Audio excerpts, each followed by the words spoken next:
You've been pushing, haven't you?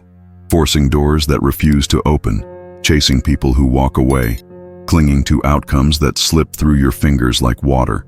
You've convinced yourself that effort equals worth, that struggle proves dedication, that the harder you try, the more you deserve what you're reaching for. But what if I told you that this very desperation, this frantic grasping, is precisely what's keeping everything you want just out of reach? What if the secret isn't in doing more, but in doing nothing at all? Nietzsche understood something profound about human nature that most never grasp. He saw that our greatest enemy isn't external circumstances or other people's choices, but our own compulsive need to control, to force, to make things happen through sheer will.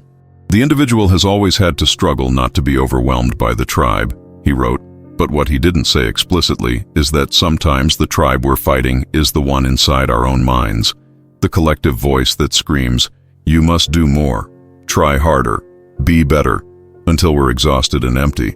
You see, there's a fundamental difference between action that flows from strength and action that stems from weakness. When you're operating from fear, from scarcity, from the belief that you're not enough, every move you make carries that energy. People feel it. The universe responds to it. You think you're being proactive, but you're actually being reactive, responding to an inner panic that whispers, "If you don't do something right now, you'll lose everything." But here's what Nietzsche knew and what you're about to discover. The moment you stop feeding that panic, the moment you withdraw your energy from the desperate chase, something magical begins to shift. Think about the last time someone pursued you relentlessly. Remember how it felt when they called too much, texted too frequently, needed too much reassurance, demanded too much attention. Did it make you want them more, or did it push you away?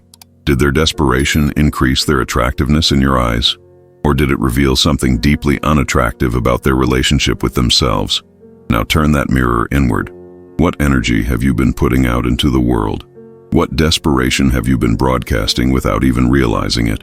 Nietzsche spoke of the will to power, but most people misunderstand what this means. They think it's about domination, about forcing your will upon the world, about making things bend to your desires through aggressive action. But true power, the kind Nietzsche actually advocated for, is the power that comes from being so centered, so complete within yourself, that you don't need to chase anything or anyone.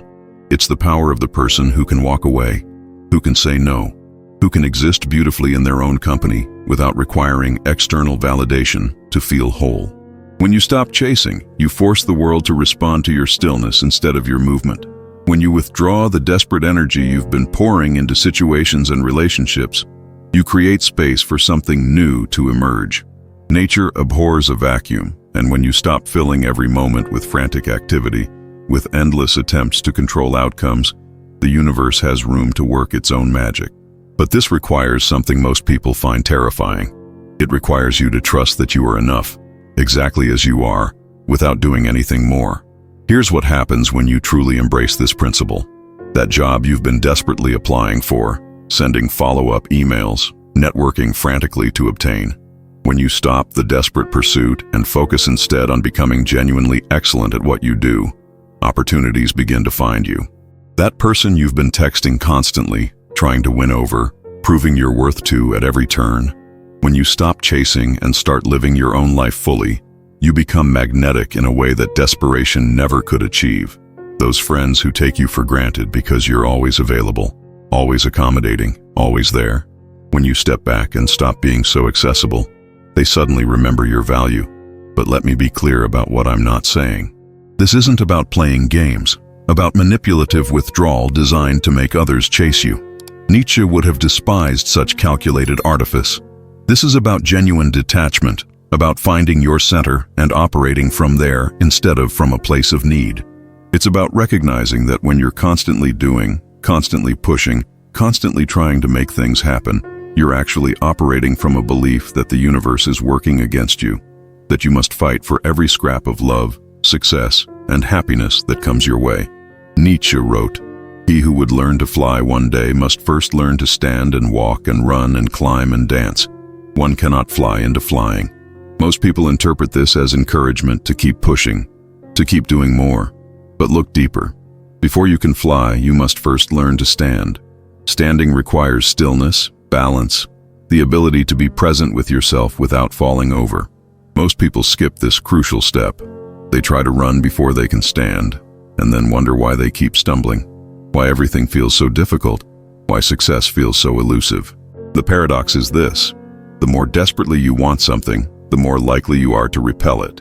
Your desperation creates an energy field around you that screams, "I am incomplete without this thing. I am not enough on my own. I need this external circumstance to make me whole." And whether we're talking about relationships, career opportunities, or personal fulfillment, that energy of incompleteness is deeply unattractive. It signals to others and to the universe itself that you're operating from lack rather than abundance. When you stop chasing, when you withdraw that desperate energy, you force yourself to confront a fundamental question. Who are you when you're not trying to get something from someone or somewhere else? Who are you in the stillness, in the space between desires, in the moment when you're not performing for anyone or pursuing anything? This is where real power lives. This is where Nietzsche's overman begins to emerge. Not the person who dominates others, but the person who has transcended the need to seek validation and completion outside themselves. Think about the most attractive people you know, the ones who seem to effortlessly draw others to them. I guarantee they share one common trait. They're not chasing anyone or anything with desperate energy. They have their own lives, their own interests, their own sense of purpose that doesn't depend on external outcomes. They're not constantly checking their phones, not overanalyzing every interaction, not losing sleep over whether someone likes them or whether some opportunity will work out. This isn't because they don't care. It's because they understand something fundamental about how energy works in this world. Nietzsche understood that most human suffering comes from our resistance to what is, our constant desire for reality to be different from what it presents us with. When you're constantly doing, constantly trying to force outcomes, you're in a state of resistance to the present moment.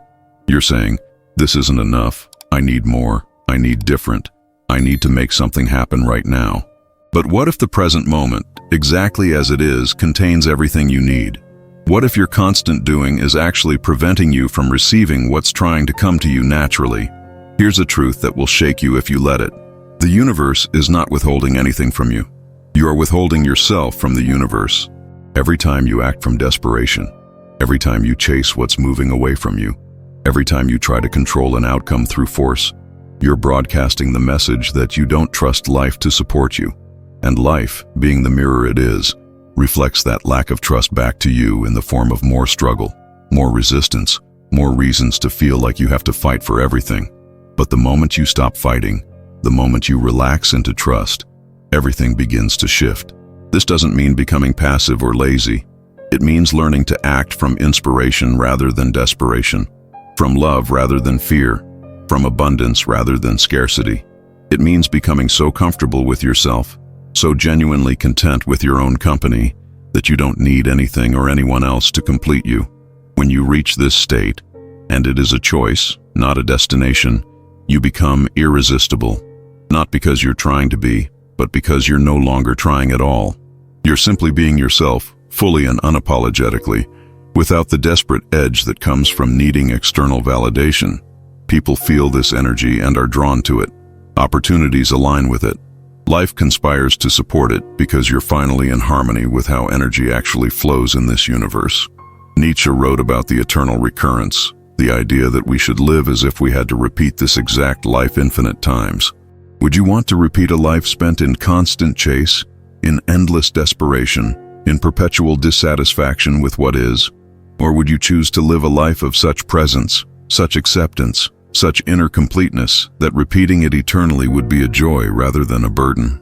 The answer to that question changes everything. Because when you truly embrace the idea of living this moment, this day, this life with such fullness that you'd gladly repeat it forever, you stop needing anything to be different. You stop chasing outcomes and start embracing experiences. You stop trying to get somewhere else and start appreciating where you are. And paradoxically, this is when everything you've been chasing starts coming to you.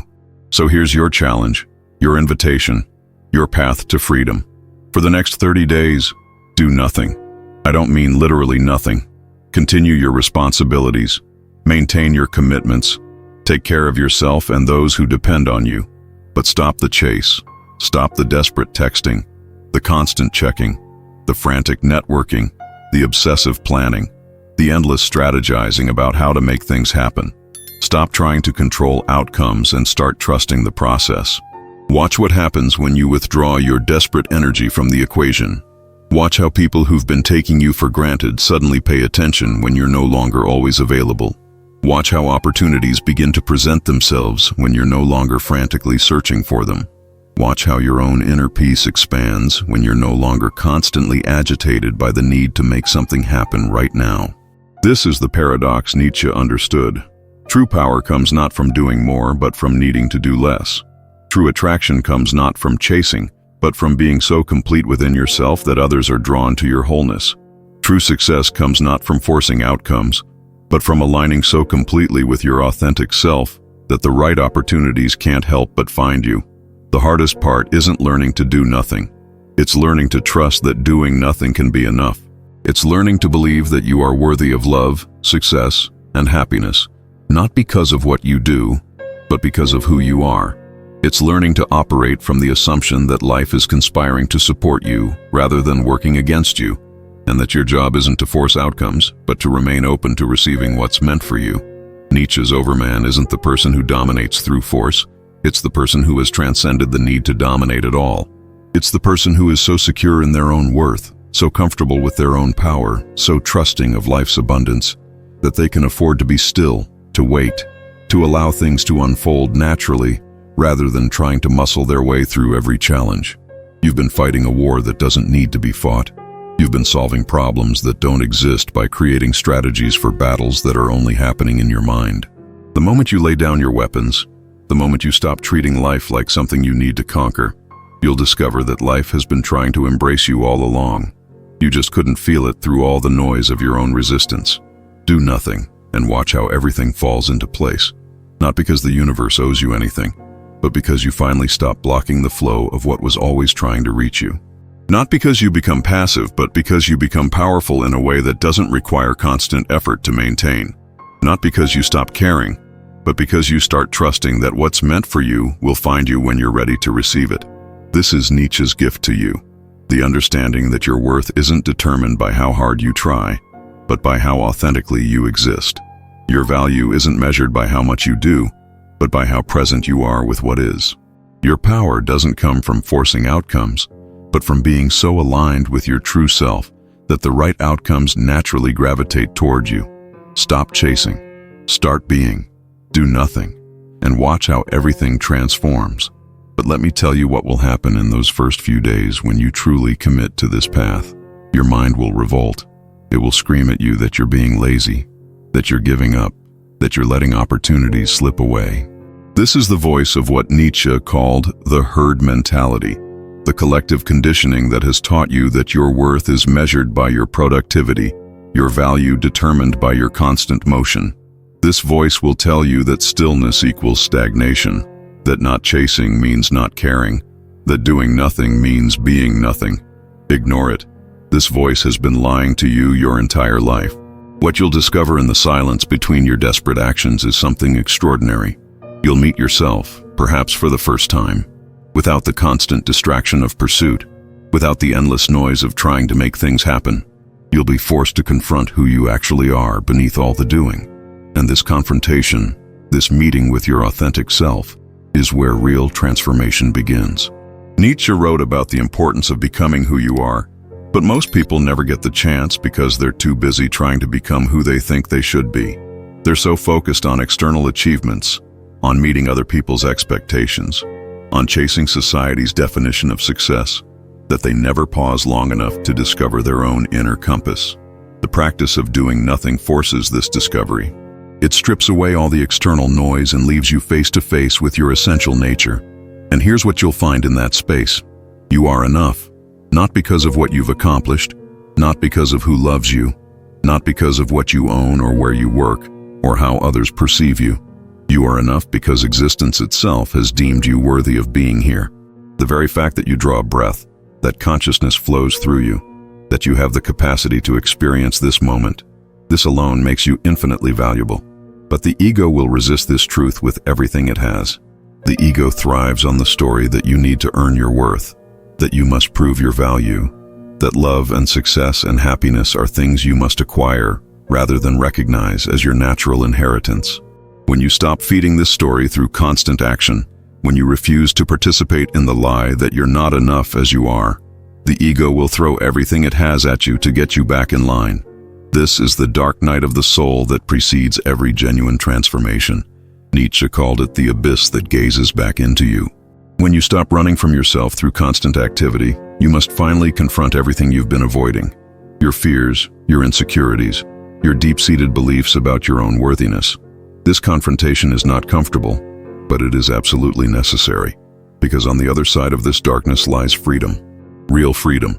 Not the illusion of freedom that comes from getting what you want, but the genuine liberation that comes from no longer needing to want anything at all.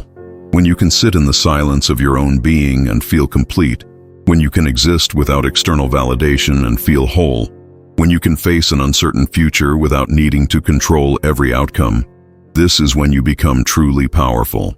And this power, this genuine self-possession, is magnetic in ways that desperate action never could be.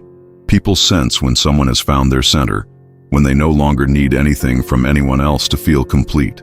This energy is rare and precious in a world full of people frantically chasing their own tails, and it draws others like a beacon in the darkness. Watch how your relationships transform when you stop needing them to fill the holes in your soul. Watch how your career shifts when you stop approaching it from a place of scarcity and start operating from genuine abundance. Watch how your entire life reorganizes itself around this new center of gravity you've discovered within yourself. The universe has been waiting for you to stop running so it can finally catch up with you. Every blessing that's meant for you, every opportunity that belongs to your path, every person who's supposed to be in your life, they've all been chasing you while you've been chasing something else. Do nothing, and finally allow yourself to be found.